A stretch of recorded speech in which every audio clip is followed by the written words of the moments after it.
जय मध्य प्रदेश साथियों, MP board की इस स्पेशल सीरीज जय मध्य प्रदेश में आपका स्वागत है। बच्चों, आज हम आपको चौथे चैप्टर में ले चलेंगे जिसका नाम है द्विघात समीकरण।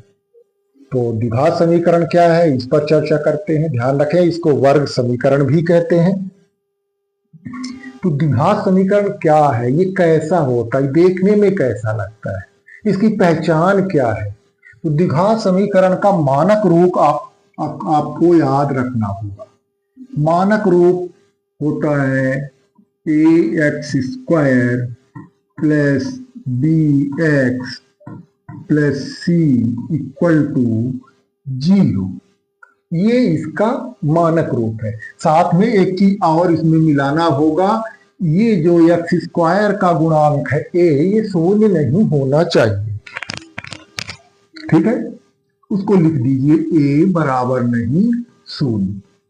तो इस तरह का कोई समीकरण होगा वो द्विघात समीकरण कहा जाएगा।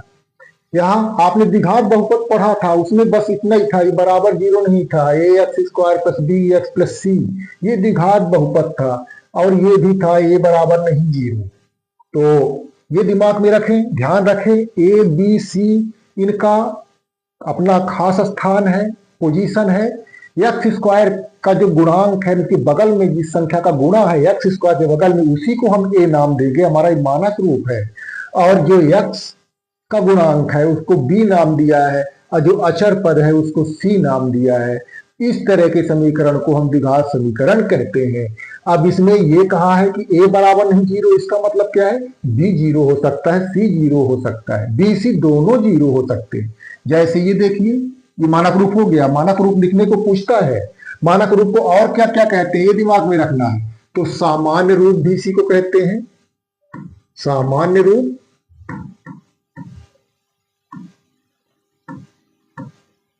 इसी को व्यापक रूप कहते हैं।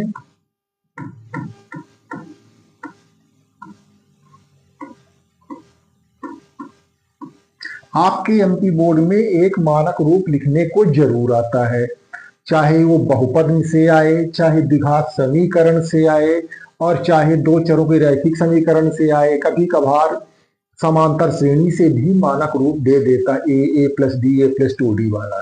तो ये व्यापक रूप है। अब क्या चर्चा हम कर रहे थे कि हाँ b 0 हो सकता है, c 0 हो सकता है, b c दोनों 0 हो सकते हैं, लेकिन एक्स स्क्वायर के बगल में जो उसका गुणांक है a, वो शून्य नहीं होना चाहिए।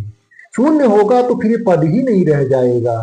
शून्य गुणे एक्स स्क्वायर शून्य, फिर इतना ही बचेगा, तो दो घात का कहाँ रह जाएगा, वो एक घात का हो जाएगा। यानी आपको दिमाग में रखना है, मानक रूप में तो आपको इतना ही लिखना है कि ये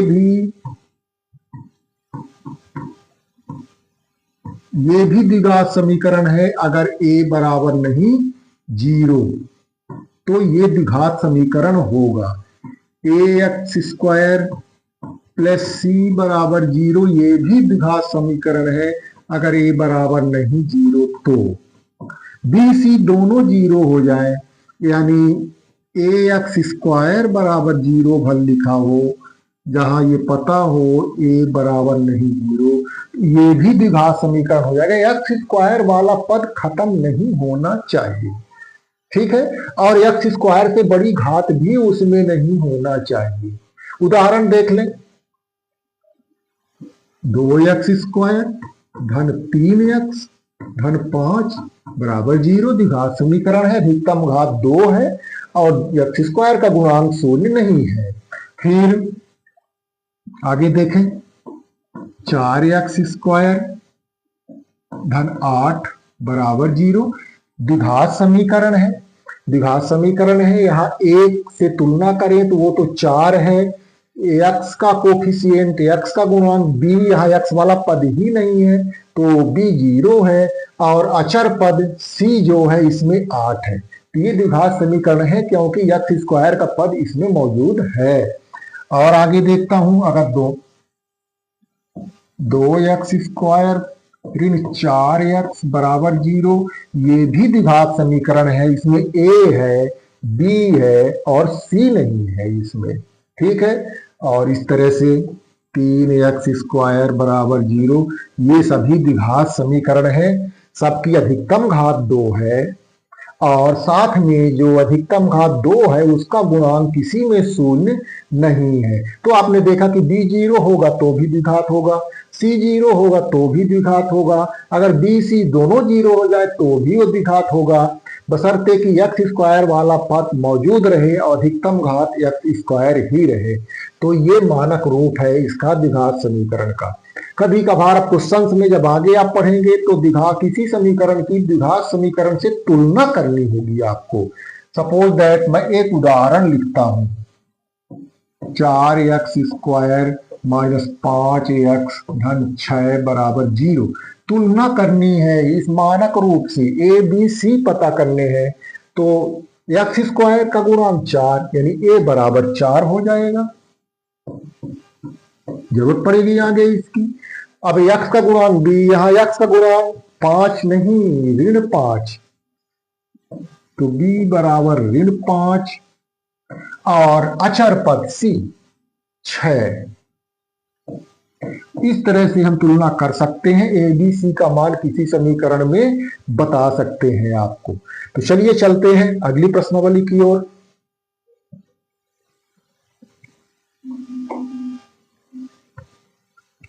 अब आपको ये पता करना है, कुछ समीकरण दिए हैं, ये द्विघात समीकरण है कि नहीं है। तो हम द्विघात समीकरण जैसा बनाने की कोशिश करेंगे। द्विघात समीकरण मैं आपको यहां लिस्ट कर देता हूं फिर से कि कैसा होता है। ax² plus bx plus c बराबर 0 टाइप का होता है, जहां a बराबर नहीं 0।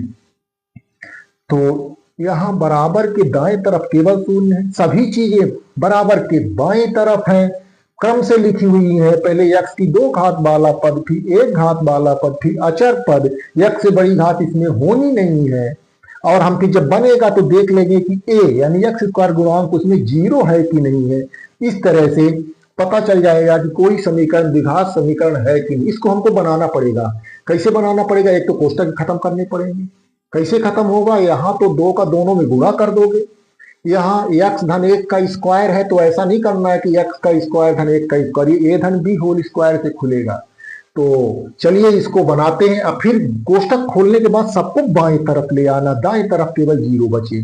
तो देखता हूं a धन b के होल स्क्वायर से इसको खोलता हूं।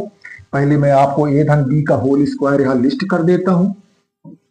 a धन b होल स्क्वायर क्रम से अगर लिखें तो ये होता है a² धन 2ab धन b²। आपको a ऋण b का भी होल स्क्वायर लिखे देता हूं, थोड़ा ही फर्क होता है, a² minus 2ab plus b²। तो यहाँ क्या है, धन में है कि ऋण में? धन में है। तो हमें ये फार्मूला लगाना है। अब यहाँ फार्मूला ज्यादा स्टेप बनाते ना बैठे, देख लें a धन b, क्वेश्चन में हमारे x धन 1 यानी a की जगह x है, b की जगह 1 है। तो हमें इस तरह से बनाना है a² यानी x²।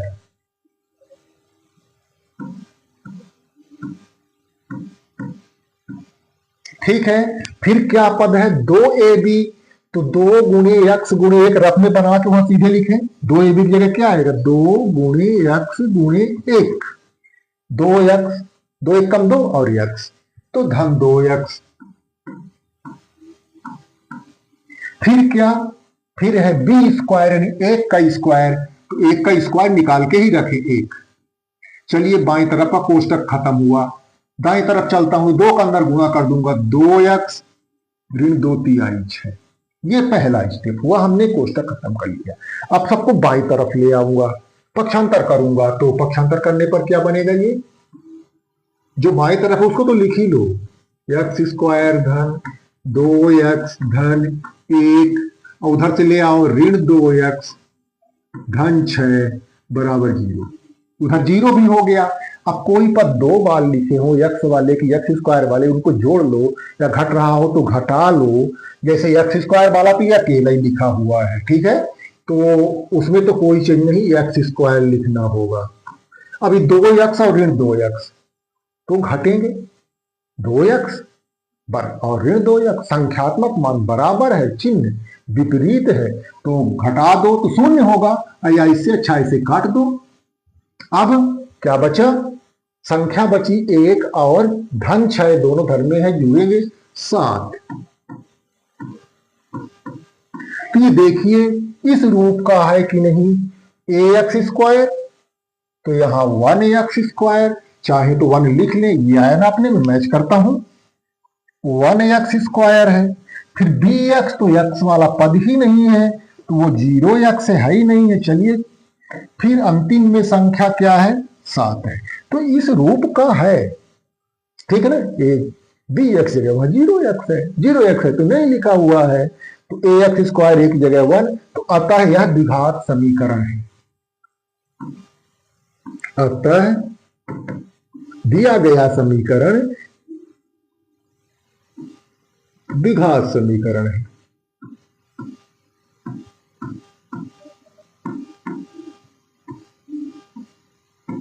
इस द्विघात समीकरण है, ये इसका उत्तर हुआ। ये उत्तर नहीं है कि आप लोग यहां तक छोड़ दो, इसने पूछा द्विघात है कि नहीं, तो बताओ कि है कि नहीं है।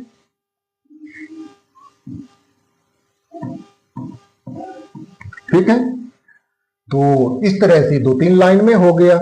अब आगे चलता हूं, तो एक ये भी प्रश्न है, उसी तरह से बाएं तरफ तो कोष्टक है नहीं, तो उसको वही लिख लो, बाएं तरफ कोष्टक नहीं है, वैसे ही लिख लो, x² ऋण 2x।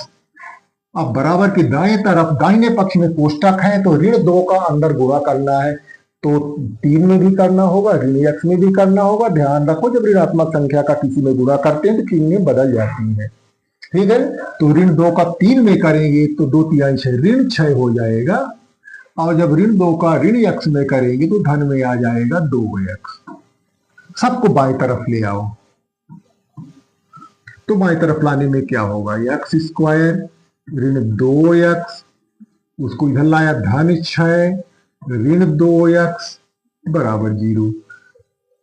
पदों को संकलित कर लो, जो 2 बार हो उनको जोड़ लो या घटा लो। x² तो अकेला ठहरा, तो उसको x² लिख लो। 2x और 2x दोनों ऋण में है, दोनों जुड़ जाएंगे, तो रहेगा ऋण में ही, ऋण 4x हो जाएगा। फिर खाली संख्या धन 6 है, तो उसको लिख लिया बराबर 0। अब तुलना कर लो, इससे तुलना कर लो, यहाँ क्या है ax², तो यहाँ 1x², ठीक है ना, जिसके पहले कोई गुणांक नहीं तो एक गुणांक। फिर bx है, यहाँ ऋण 4x है। फिर धन सी था, तो यहाँ धन 6 है, पूरा मिलता जुलता है, तो ये द्विघात समीकरण है। अतः दिया गया समीकरण क्या है, द्विघात समीकरण है। पूरी भाषा लिखा कर, अतः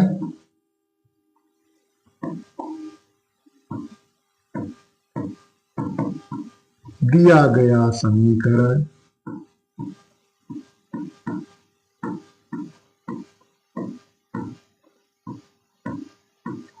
द्विघात समीकरण है।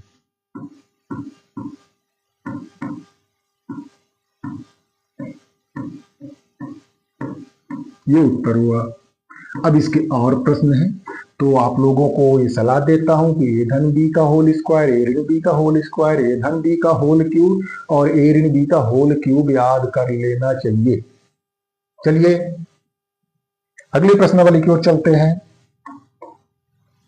क्या है, अब मूल निकालना, जैसे आप लोग बहुपद में शून्यक निकालते थे, यहां समीकरण का मूल निकालना होगा, यानी बहुपद का शून्यक निकाला जाता है और द्विघात समीकरण के मूल निकाले जाते हैं। मूल यानी वही x के मान।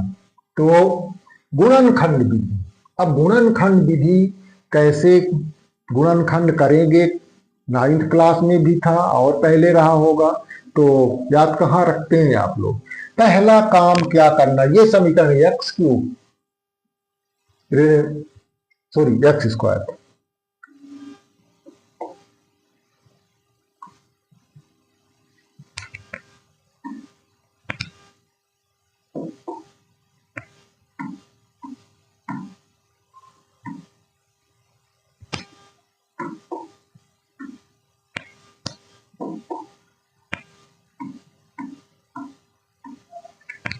तीन x ऋण 10। पहला काम करना है कि देख लेना ही क्रम से लिखा कि नहीं, 2 घात फिर 1 घात फिर अचर पद, तो क्रम से लिखा हुआ है। फिर ऐसा करने के बाद फिर अंतिम में करना है कि पहले पद और अंतिम पद का गुणा करके रख लेना। ये स्टेप बता रहा हूं, पहले और अंतिम पद का गुणा करके, यानी ऋण 10 और एक्स स्क्वायर का गुणा करके रख लेना, कहीं रख में लिख लो। तो 10 एक्स स्क्वायर होगा और वो भी ऋण में होगा। अब ऋण में हुआ, अब मध्य पद को विभाजित करना है, इसको दो पार्ट में लिखना है, ऋण में आया है तो ऐसा करना है कि घटाने पर 7 आए, घटाने पर 3 आए, और दो पद दो भागों में इसको तोड़ना है कि घटाने पर 3 ही आए और गुणा करने पर ये आए। तो सरल तरीका ये है कि पहले 10 के जितने संभव गुणनखंड हो लिख लो, 10 के जितने संभव गुणनखंड हो, यानी जैसे 1 गुणे 10 हो गया 10, 2 गुणे 5 हो गया 10, और क्या होगा 2 गुणे 5, ठीक है, इतना ही तो होगा ना 10 का। दो के गुणनखंड में अगर तोड़ता हूं तो एक दाम 10 होता है, 2 पंचे 10 होता है। अब जिन दोनों को घटाने पर कितना आता हो, 3 आता हो, 10 और 1 को घटाओगे 9 आएगा, 5 और 2 को घटाओगे 3 आएगा, ठीक है। तो यही हमारा सही पेयर होगा, 5 और 2। अब लिखने का तरीका, तो लिखने का तरीका क्योंकि घटा के लाना है तो घटेगा तब जब दोनों की चिन्हें अलग अलग होंगी। तो पहले तो यहां इसमें कोई चिन्ह नहीं करना, एक्स स्क्वायर में उसको लिख लेना है, बड़े वाले को इसी चिन्ह के साथ लिखो, ऋण 5x, और छोटे वाले को बदल के लिखो, 2 है ना तो धन 2x, ऋण 10 बराबर 0। इस तरह से तोड़ना है, ठीक है। घटाने पर यानी कुल मिला के ये ऋण 3x ही लिखा हुआ है। यहां लिखते समय ध्यान रखना, जब घटाने की बात आएगी, यहां ऋण में आएगा तब हम घटाने की बात करेंगे, तो बड़े वाले को इसी चिन्ह से लिखना है जिससे ताकि घटाने पर इसी का चिन्ह यहां आए। अगर हम इसको धन कर देते, इसको ऋण कर देते तो धन 3x होता, जबकि हमारे में ऋण 3x है। इतना काम किया। अब अगला पद, तो 2 के जोड़े में कॉमन ले लेना, इन दोनों में x की 2 घात है, यानी वो x गुणे x है, x की 1 घात है, x बाहर हो जाएगा, कॉमन आ जाएगा, उभयनिष्ठ आ जाएगा। अब x की 2 घात में से 1 घात बाहर हो गई तो x बचा, फिर माइनस, अब यहाँ x की 1 ही घात थी उसको हमने बाहर निकाल लिया तो केवल 5 बचा, तो यहाँ 5 लिखेंगे। फिर आगे बढ़ेंगे, धन, अब आगे देखता हूं x तो दोनों जगह है नहीं तो x तो नहीं कॉमन आएगा। अब 2 और 10 है, तो ऐसी संख्या जिसमें 2 का भी भाग लग जाए और जिस है ना, ऐसी संख्या जिसका 2 में भी भाग लग जाए, 10 में भी भाग लग जाए, तो 2 का ही लग जाएगा दोनों में, 2 1 कम 2, 2 पंचे 10, 2 कॉमन ले लो, x नहीं मिलेगा यहाँ, तो 2 कॉमन ले लिया। अब कॉमन लेने का मतलब है अंदर भाग लगा के रखना है, जो आएगा 2x में 2 का भाग लगा दो, 1x, उसको मैं x भर लिखता हूं, फिर ऋण 5 10 में लगा दो, 2 पंचे 10, ये हो गया 0 बराबर 0। अब यहां दोनों इन कोष्टकों में से समान चीज आनी चाहिए, एक ही चीज आनी चाहिए, तब मान लो यहां तक का काम सही है, जैसा कि x ऋण 5 मेरे इस प्रश्न में आया हुआ है। लेकिन तुम लोग ऐसा ना करना कि यहाँ अलग अलग आ गया तो फिर ऊपर जुगाड़ कर दो, धन ऋण कुछ बदल के ऋण लिख दो, ऐसे में क्वेश्चन गलत हो जाएगा। अब अगला स्टेप क्या करना है, x ऋण 5 दोनों जगह है, यहां भी यहाँ भी। अब उभयनिष्ठ लेना है x ऋण 5 और एक कोष्टक में रख लेना है। अगले कोष्टक में जो बाहर बाहर थे, यानी x ऋण 5 को अगर हटाऊंगा बाहर निकालूंगा तो बचेगा क्या, तो ये x धन 2 और बराबर 0 रखेंगे, ये गुणनखंड हो गया। अब मूल निकालना रह गया, तो दोनों को अलग अलग शून्य के बराबर रखो, x ऋण 5 बराबर 0 या फिर x धन 2 बराबर 0। ऐसा क्यों, दो संख्याओं का यहाँ गुणनफल शून्य है तो उनमें से कोई एक शून्य होगी या कि दोनों रही होंगी। तो अब यहां से पक्षांतर कर लो, 5 का करो, ऋण में है धन में हो जाएगा, x बराबर 5, और यहां से 2 का पक्षांतर करो, धन में है उधर ऋण में हो जाएगा, x बराबर ऋण 2। तो ये मूल हो गए समीकरण के, वो कौन से हो गए, यही जो आए, 5 आया और ऋण। इस तरह से इसका गुणनखंड हो गया। ठीक है, अगले प्रश्न पर आता हूं।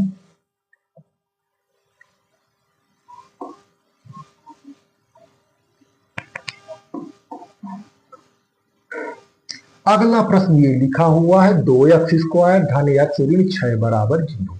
यहां भी क्रम से लिखा होना चाहिए, लिखा हुआ है 2 घात वाला, फिर 1 घात वाला, फिर अचर पद। अब जब क्रम से लिखा हो, इसके बाद अगला काम हम क्या करते हैं, तो इसके बाद हम अगला काम करते हैं कि पहले और अंतिम पद का गुणा करके कहीं रफ में लिख लेते हैं। 2x² और ऋण 6x, 2 छक्का 12, ऋण में आएगा ऋण 12, कितना आएगा, ऋण 12x²। ठीक है, ये आएगा।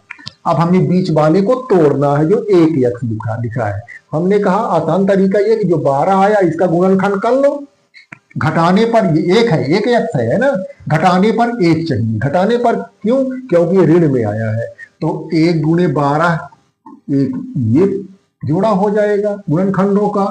1 2 गुणे 6 हो जाएगा। ठीक है, 3 गुणे 4 भी होगा, और क्या होगा, 4 गुणे 3 तो लिख गया, बस इतने हैं।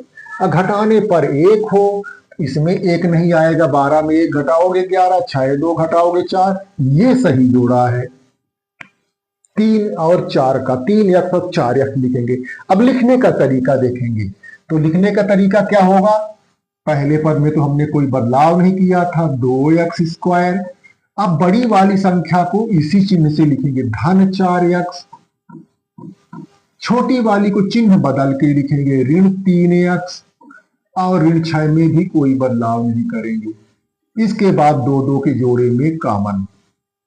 अब देखो यहां x भी मिल जाएगा, 2x की 2 घात है, x की 1 घात, एक x बाहर निकल आएगा। साथ में 2 है 4 है, दोनों में 2 का भाग लग जाएगा, तो एक 2 भी बाहर निकल आएगा, तो 2 बाहर निकल आएगा, x की 1 घात बाहर निकल आएगी, अंदर क्या बचेगा देखता हूं। तो 2 का यहां जब भाग लगाओगे, जो कॉमन लिया उसका भाग लगाना है, 2 1 कम 2, 1 बचेगा। x की 2 घात में से 1 निकल गई तो 1x बचेगा, हम x लिखते हैं खाली। ठीक है, फिर धन, अब x एक ही था, एक ही घात थी, वो तो बाहर निकाल लिया। अब बचा 4, उसमें 2 का भाग लगाना है, 2 दूना x धन 2। आगे चलता हूं, ऋण। अब दूसरे पद में x कॉमन नहीं मिला करता है, 3 है, 3 और 6 दोनों में 3 का भाग लगेगा, तो 3 कॉमन ले लो। अब ध्यान रखो कि ऋण 3 कॉमन है, ऋण 3, तो ऋण 3 कॉमन लेने पर अंदर की चिन्ह बदला करेगी। एक तो 3 1 कम 3, 1x, उसको x लिखता हूं। अंदर ये ऋण में था, ये अंदर मैंने उसको धन में लिखा। अच्छा, फिर अब ये ऋण में है, धन में हो जाएगा, क्योंकि ऋण 3 कॉमन, 3 दूना। और थोड़ा सा गुणा सोच के देख भी लेना कि वही बन रहा कि नहीं। जैसे इसका गुणा करोगे 2x² धन 4x, वही है। ऋण 3 का गुणा करोगे तो ऋण 3x ऋण 6, ठीक लिखा हुआ है, दोनों कोष्टक में भी सही आया है। अब ये दोनों कोष्टक में आया है, उसी को फिर से कॉमन ले लेता हूं, उभयनिष्ठ ले लेता हूं, x धन 2। और दूसरे में बाहर बाहर वाले ये 2x ऋण 3 बराबर 0। अब देखता हूं दोनों गुणनखंड को अलग अलग शून्य के बराबर लिखूं, x धन 2 बराबर 0 या 2x ऋण 3 बराबर 0। तो यहां से x का मान निकालो, 2 का पक्षांतर है, x बराबर ऋण 2, और यहां से x का मान निकालो 2 का पक्षांतर, तो 2 का भी पक्षांतर करना होगा ऋण 3 का, तो पहले ऋण 3 का पक्षांतर होगा, तो 2x बराबर पहले 3 हो जाएगा, x बराबर 3/2। यही दोनों मूल कहे जाएंगे, यही दोनों उत्तर होंगे। क्या, ऋण 2 और 3/2। तो इस तरह से मध्य पद को विभाजित करके गुणनखंड करके हम मूल निकालते हैं। अगले वीडियो में फिर हम फार्मूले का प्रयोग करना बताएंगे, द्विघात सूत्र।